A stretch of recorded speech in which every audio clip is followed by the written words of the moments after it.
abra comigo Provérbios, capítulo de número 10. Glória a Deus, quero louvar a Deus uma vez mais pela oportunidade de estar ministrando no seu altar. Agradecer ao nosso pastor e à nossa pastora pela oportunidade, uma vez mais, de estender o lugar de fala. Glória a Deus. Capítulo 10 de Provérbios, contra o versículo de número 5.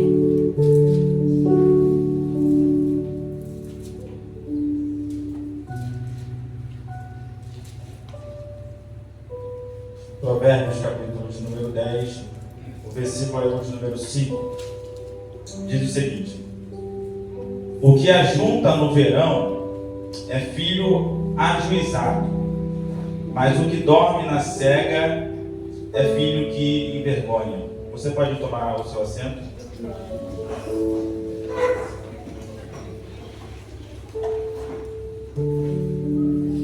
Glória a Deus, quero louvar a Deus pela vida da igreja uma vez mais. Nós estamos aqui em um culto de primícias. E primícias em um período pascual. Deus ele tem nos chamado para algo grandioso, no qual eu tenho compartilhado com alguns que nosso maior desafio neste tempo é transmitir de maneira muito clara aquilo que Deus ele tem ministrado. Como aqui já tem sido falado, Deus já virou a chave, já mudou tudo, o ambiente espiritual é outro, as direções são outras. E aí está o nosso desafio enquanto ministros da Palavra de Deus, de conseguir transmitir aquilo que o céu está nos direcionando. Quando nós olhamos para um texto como este, em que está dando dois períodos, eu quero me ater aos períodos e não necessariamente ao que o filho faz. A Bíblia está falando sobre o verão e também está falando do período da seca, o período da colheita. O período do verão, ele era marcado por intenso calor em Israel e ele antecedia uma chuva na Bíblia chamada de temporã. Essa chuva, ela servia para deixar a terra mais fofa.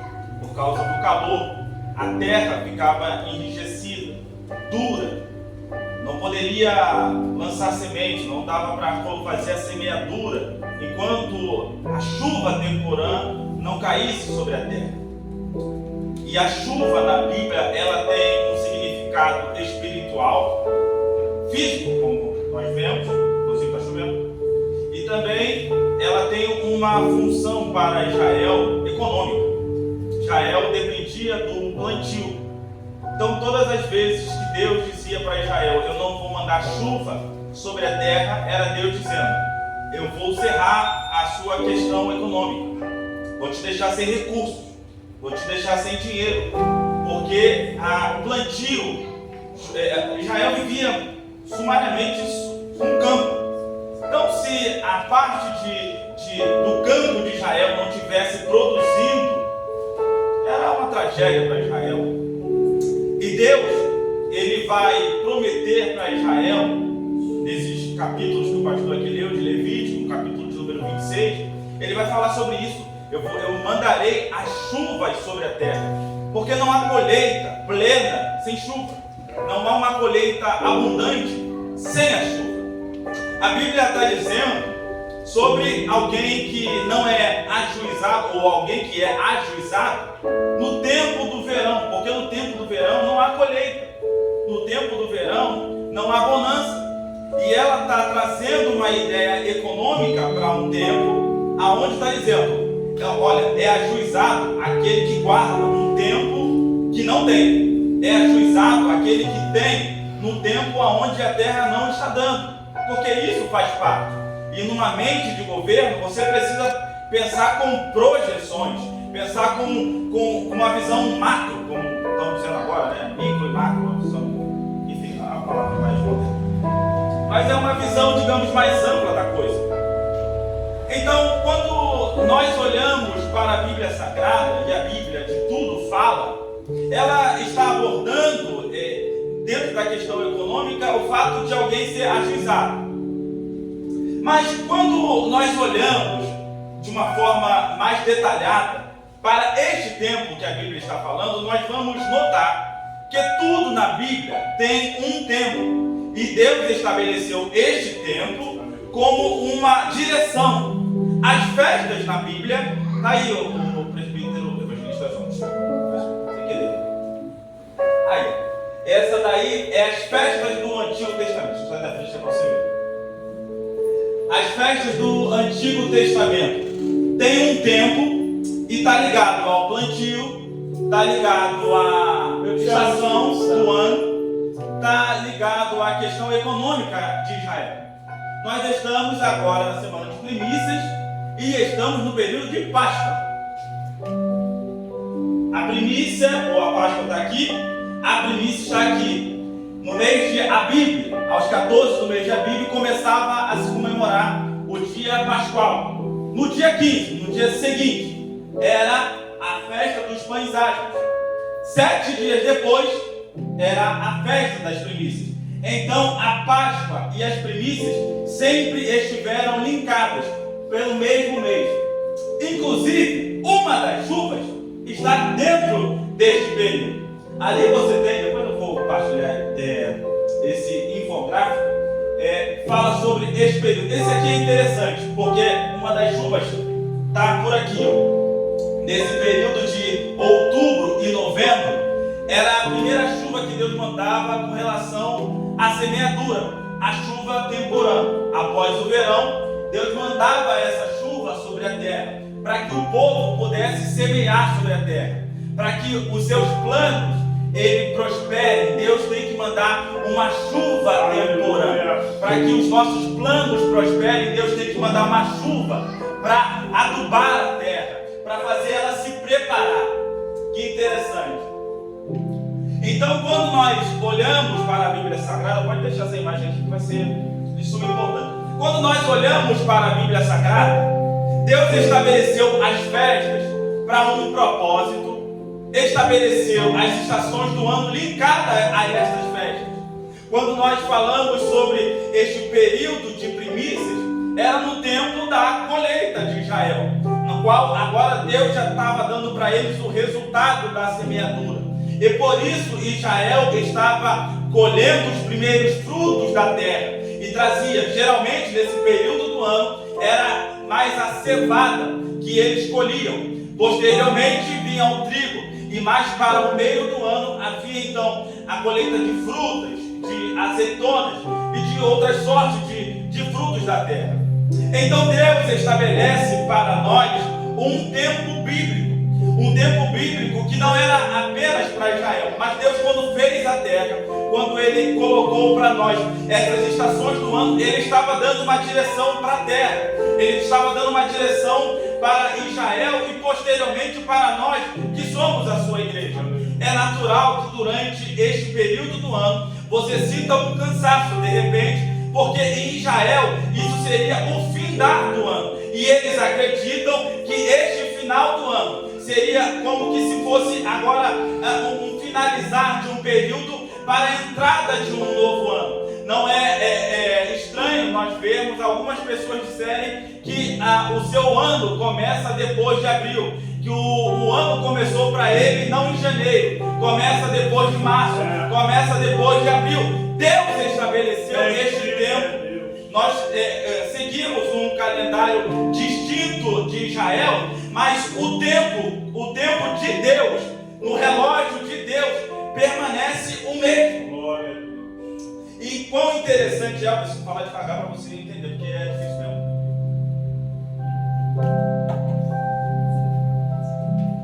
Porque Deus estabeleceu então um período do ano para você colher, plantar, para você regar. E a Bíblia fala sobre isso. Eclesiastes capítulo 3, que está dizendo: há um tempo sobre todas as coisas debaixo do céu. Tempo de plantar, semear, colher, espalhar, muita coisa. Deus estabeleceu esse tempo. Então nós, durante o ano, vivemos períodos estabelecidos pelo próprio Deus. Vivemos períodos estabelecidos pelo céu para nós. Você vai perceber, se você fizer este passo a passo, de observar o que acontece com você durante um período do ano. Você vai notar que este período sempre acontece com você. Um período onde de escassez. É um período do ano, pode ver, muito parecido. Esse período agora, e pra gente, olha como é que é interessante, porque nós temos a nossa festividade geralmente em setembro ou outubro.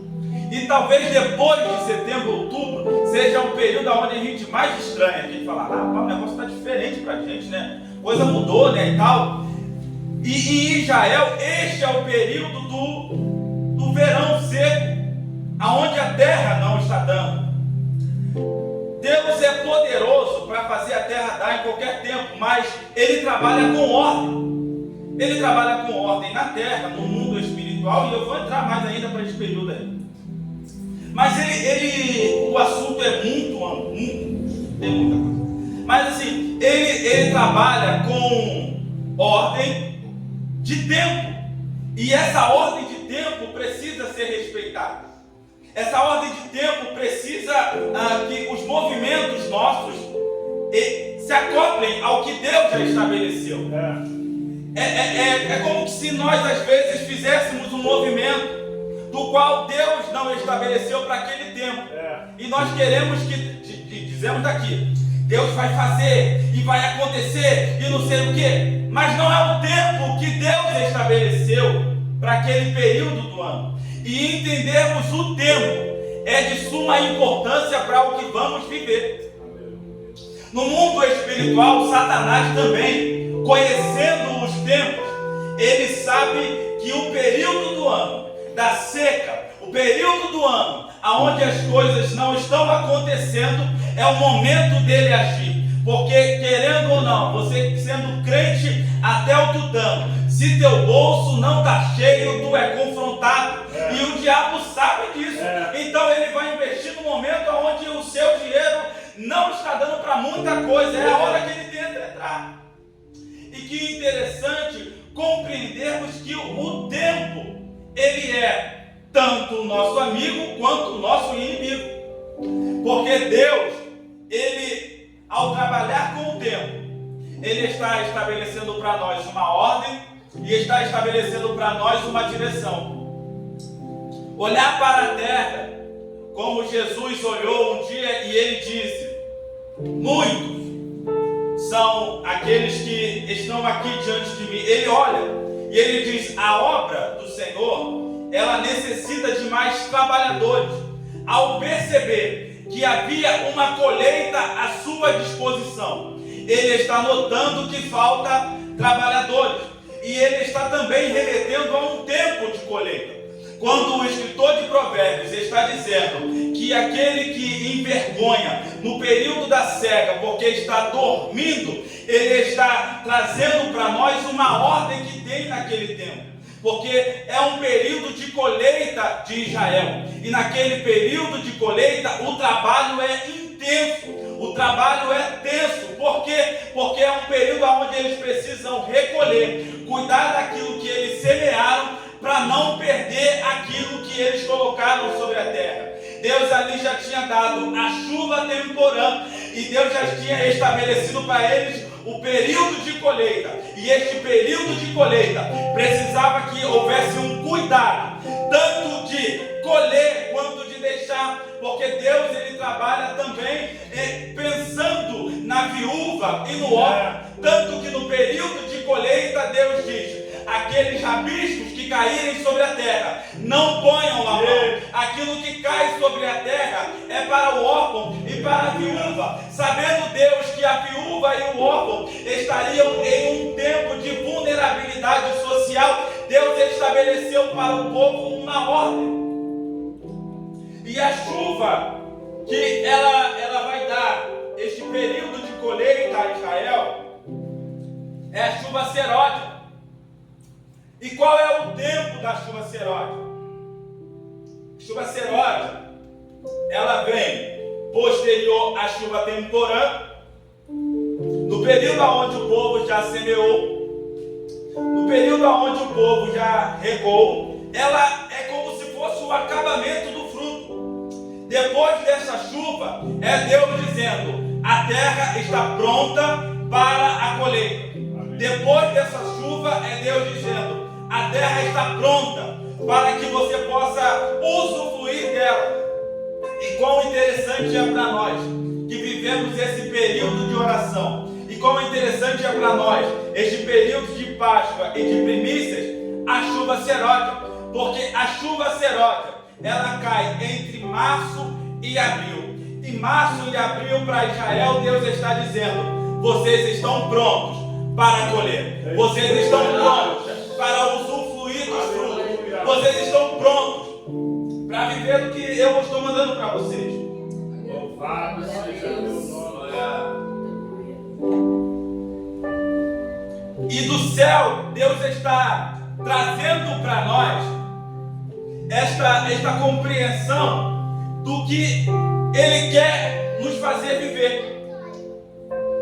O tempo de colheita, para nós, enquanto igreja do Senhor, é um tempo de resultado daquilo que você pensou, daquilo que você projetou, daquilo que você colocou em oração, daquilo que você pediu a Deus. Este é um tempo onde Deus está dizendo: eu estou dando um acabamento para o teu projeto, eu estou dando um acabamento para aquilo que você semeou.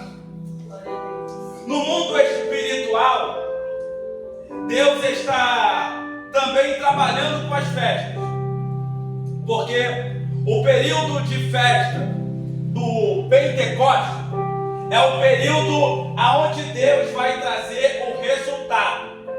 E este resultado do Pentecostes é o que está linkado à ideia do batismo com o Espírito Santo. No dia de Pentecostes, o próprio Deus trabalha com as festas. E as festas estabelecidas por Deus têm um propósito. E este propósito só se dá para enxergar de maneira ampla, observando os estatutos.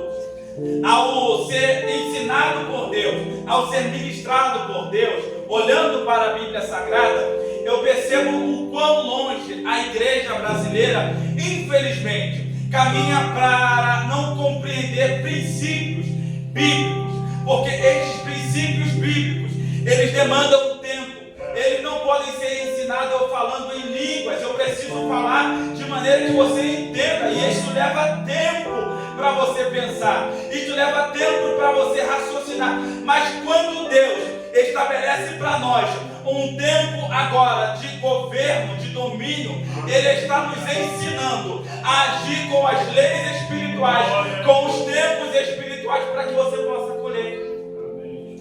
Deus, Ele trabalha com ordem, Ele trabalha com direção.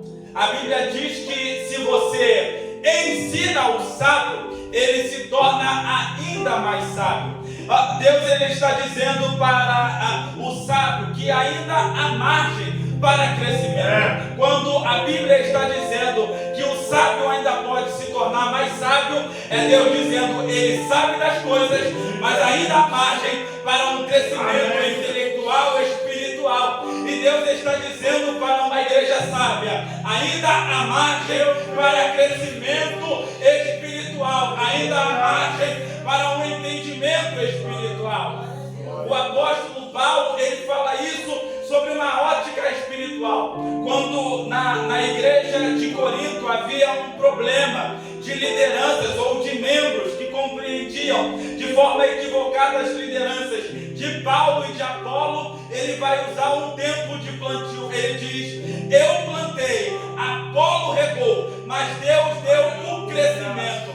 Paulo tem a compreensão que quando a terra está pronta para ser semeada, o próprio Deus está lançando a chuva temporã sobre a terra, e esta terra está pronta para ser semeada. Apolo está regando, mas Deus está dando uma chuva seródia. Sabe, Deus está estabelecendo para nós um tempo de colheita espiritual. Deus vai encher este lugar de almas, porque este é um tempo de colheita, porque porque o tempo da chuva temporal já foi, o tempo da semeadura também já foi. É agora Deus dando acabamento e dizendo: é um tempo de colheita para esta igreja. Glória a Deus. É um tempo de colheita no qual nós vamos colher coisas novas.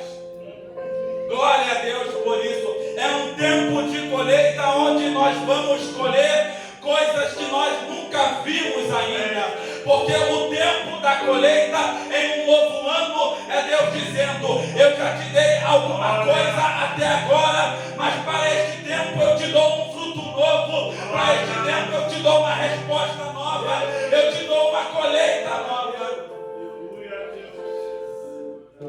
Observarmos que Deus sempre trabalha com um novo. É coisa nova que Deus tem para te dar. Os frutos se parecem, só se parecem, porque este mamão parece com o novo que ainda vai vir. Este mamão ainda parece com o antigo, mas eles não são iguais, porque o dono da colheita está mandando uma chuva nova sobre a terra. E neste tempo novo, Deus está entregando para nós uma colheita nova. Bendito seja Deus, porque no tempo novo, no tempo da colheita, no qual nós estamos entrando e que Deus está mandando uma chuva nova, Ele está dizendo: você não depende mais do plantio, você não depende mais do tipo de semente, você depende apenas da minha chuva, e eu estou mandando a minha chuva. No tempo da chuva seródia, Deus está dizendo: até aqui você foi, até aqui eu te dei, a partir de agora é comigo, e eu estou entregando na tua mão uma colheita nova. Prepara o cesto, prepara o caminho para carregar aquilo que eu vou entregar. Maravilha, Deus. Bendito Espírito Santo. Deus sempre preparou o povo de Israel para um tempo. E neste período que nós estamos, esse daqui, entre março e abril, que seria Abib e Nissan, é um tempo no qual Deus está nos chamando para colher. Deus está nos chamando para colher. E sabe, no tempo de colheita de Israel, é muito distinto do que nós temos como ideia de colheita. Parece que eles vão colher um pedaço de terra daqui para lá. Parece que nós vamos colher um pedaço de terra de 100 metros quadrados. Eu estou te falando de um plantio de mais de campo. Olha, é terra para dar em doido. É muita colheita para pegar. É por isso que o escritor de Provérbios, ele está dizendo: é tanta coisa para colher, que o cara que está dormindo no tempo de colheita, ele está envergonhando a sua casa, porque no tempo de colheita tem que arregar as mangas e ir ao campo para colher. No tempo de colheita, irmão, não dá tempo de você descansar. No tempo de colheita, Deus está dizendo: é tempo de você ir ao campo e pegar tudo que tem lá. Não deixa para trás, porque fruto tem tempo para pegar, colheita tem tempo para pegar. E o tempo que Deus está estabelecendo para nós é um tempo de colheita. No tempo de colheita, não tenha medo de ir ao campo colher. No tempo de colheita, não tenha medo de ir ao campo, no teu campo, no teu projeto, porque um dos medos que tem alguém que tem coisa grande em Deus é de tomar uma atitude que vai ao encontro do projeto. Não tenha medo de colocar o teu projeto na realidade. Não tenha medo de tirar o teu projeto do papel. Você não precisa do recurso. Deus está dizendo: eu vou ser o teu recurso.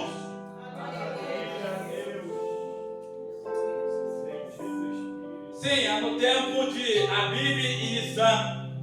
O tempo de colheita. No tempo de colheita, a nossa movimentação é outra. O chip é outro. A movimentação no tempo de colheita, por causa dos frutos, por causa do que a terra está produzindo, por causa da quantidade do do que a terra está produzindo, não dá para se ocupar com outra coisa que não seja a colheita, por causa da quantidade de fruto na terra, por causa da quantidade de abundância que Deus está mandando. Não dá tempo de olhar outra coisa. Sabe, neste tempo que Deus nos tem chamado, Ele está dizendo: não tem outra coisa que dá para se ocupar que não com a colheita. Não dá para olhar para os frutos antigos, não dá para olhar para alguma coisa que me sustentou até agora, porque no tempo de colheita Deus quer que eu pegue o novo, e o novo vai me ocupar. No tempo de colheita as coisas velhas não me ocupam mais. Deus está dizendo: a tua ocupação agora é só com o novo, é só com aquilo que eu estou te dando agora. Aleluia, Jesus. Eu caminho para o fim, porque e eu disse, é muito assunto, assim, muito. Mas as festas estabelecidas por Deus, e nesse tempo de colheita principalmente, elas caminham para um propósito absoluto e real. Por isso eu disse para você que Deus, ele partilha tantas coisas que a nossa dificuldade agora é diferente. Para quem for pregar aqui, é totalmente diferente. Agora é muita informação, tu tem que destrinchar e tem que ir passando. É muita coisa. A colheita, ela difere de outros tempos. A colheita, ela difere de outros tempos, porque alguém que esteve sobre este mesmo lugar que agora tem fruto, ele viu a terra seca, ele viu a terra queimada do sol, ele viu a terra como que difícil de pisar. Ele olhou para a terra e pensou: o que dá para fazer com essa terra? Então Deus mandou uma chuva temporã que adubou a terra, amaciou a terra. E aquele cara que está colhendo, que vai colher no futuro, ele está olhando para a terra e está vendo: tem potencial esta terra tem um potencial de gerar, mas aquilo que eu estou lançando sobre a terra é ínfimo diante da colheita.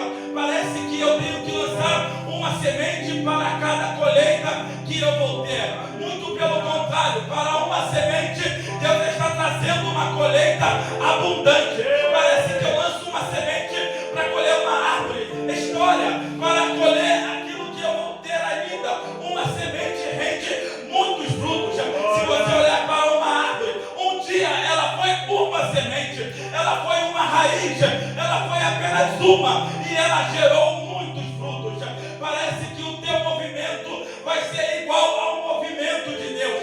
Parece que você deu um valor e parece que Deus vai te devolver o mesmo valor, mas não, Deus está dizendo: o teu movimento vai fazer ser abundante a tua colheita. De forma que Isaac está olhando, e a Bíblia diz que no mesmo ano que Isaac plantou, ele também colheu. Ele colheu 100 por 1. A colheita de Isaac foi tão abundante que ele colocou para cada semente uma. Ele colheu 100 frutos. É Deus dizendo para nós: no tempo de colheita, não importa o valor de semente que você colocou na minha terra, eu vou fazer ser abundante. E aquilo que não estava na tua mão, eu vou estar te concedendo. Deus está dizendo: o teu projeto tinha um tempo para se cumprir, mas no tempo de colheita eu te dou um acesso mais rápido, eu te faço chegar mais rápido, eu te faço ter mais rápido. Bendito Espírito Santo de Deus. Aleluia, Deus. Palavra de Deus.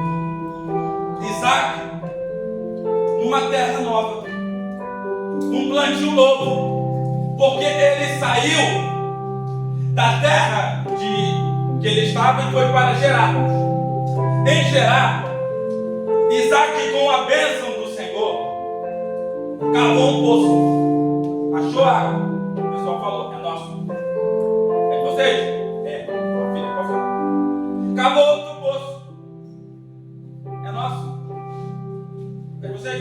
Pode ficar. Aí a Bíblia diz que ele saiu do lugar aonde ele estava achando as águas. Porque no tempo de governo, de domínio, a gente tem que perceber aonde é que nós queremos que dê água. Porque a bênção de Deus está sobre nós. E às vezes nós vamos abrir poços e vamos pegar água em lugares que não partilham daquilo que Deus tem para nós. Deus vai fazer Isaac se incomodar com o movimento do povo que está dizendo: é meu. Toda hora eu abro um poço, tem dono. Eu abro um poço, tem dono. Você sabe de uma coisa? Eu vou partir para um outro lugar. Isaac está compreendendo que a bênção de Deus está sobre ele. E que se o lugar que eu estou, o ambiente que eu estou, gerando água, não quer água, porque é isso que o povo queria: pegar o poço e entulhar de novo. Eles querem um poço, não para pegar água. Eles querem um poço para dizer: é ruim essa água. Eles querem um poço para dizer: essa água não dá para beber. Eles querem um poço para dizer: essa água aí não tem serventia nenhuma. Eles não querem a água, eles querem entulhar o projeto de Isaac. Eles querem entulhar alguma coisa que Deus está provendo. E num tempo de governo você tem que notar o ambiente.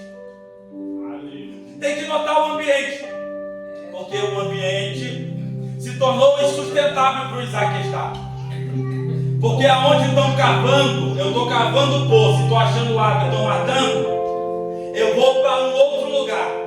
E sabe, a Bíblia diz que ele acha agora água no meio do deserto. Ele achou três poços. 2 fechou. Eu não tinha me atentado nisso, depois eu fui ler a Bíblia de novo. Porque estava 2-1. 2 poços fechados. Um só abriu. Ele abriu um poço, mas 2 daqueles poços foram fechados. A Bíblia diz que depois que Isaac ele chegou no poço de Gerar e ele conseguiu um poço, os servos de Isaac acharam um outro poço. E este poço vai dar o nome de Poço do Juramento. Porque neste Poço do Juramento, o pessoal que entulhou os poços de Isaac foi se encontrar com ele. E percebeu que Isaac tinha uma promessa grande. Perceberam que o movimento com Isaac não era normal. É absurdo. Ele põe a mão no poço e abre. Então eles saem da terra de Isaac, porque Isaac saiu expulso. E eles vão até Isaac e dizem: faze aliança conosco, porque você vai ser muito grande. E nessa tua grandeza nós precisamos de uma unidade com você. É Deus dizendo e fazendo alguém que fez o Isaac sair de um lugar e fez o Isaac agora ter apenas um lugar de poço, ele ter um segundo poço e ser reconhecido no lugar aonde estava. Sabe o que ele estava dizendo? No lugar aonde Isaac estava, que não reconheceram ele, Deus agora fez ele prosperar em um outro lugar. E agora ele tem um reconhecimento. Sabe, nós estamos aqui neste bairro, neste lugar há alguns anos, 14 anos, e estamos gerando poços, e estamos abrindo poços, e estão vendo água. E alguns estão dizendo: o poço é nosso, o poço é meu, mas Deus vai fazer com que nós abramos portos aqui, abramos portos em outros lugares. E alguns vão querer fazer aliança. Vocês estão crescendo de tal forma que não é normal. Deus está dizendo para nós: coloca a mão que eu dou água, abre o poço que eu vou fazer prosperar. No tempo de colheita, no tempo de festa e no tempo de Deus, é muito assunto, como eu disse. Mas no tempo de festa, num tempo de colheita, num tempo de plantio, no tempo de semeadura, Deus está dizendo para nós: faça movimentos que vão ao encontro da minha mão, porque a mão de Deus está estendida fazendo movimento. Não é para lá que a gente faz o movimento, a mão dele está estendida para cá. É só acompanhar o movimento da mão de Deus. Deus está nos dizendo: acompanhe o movimento da minha mão, porque isto fará com que nós sejamos prósperos. Que Deus abençoe a igreja para agora.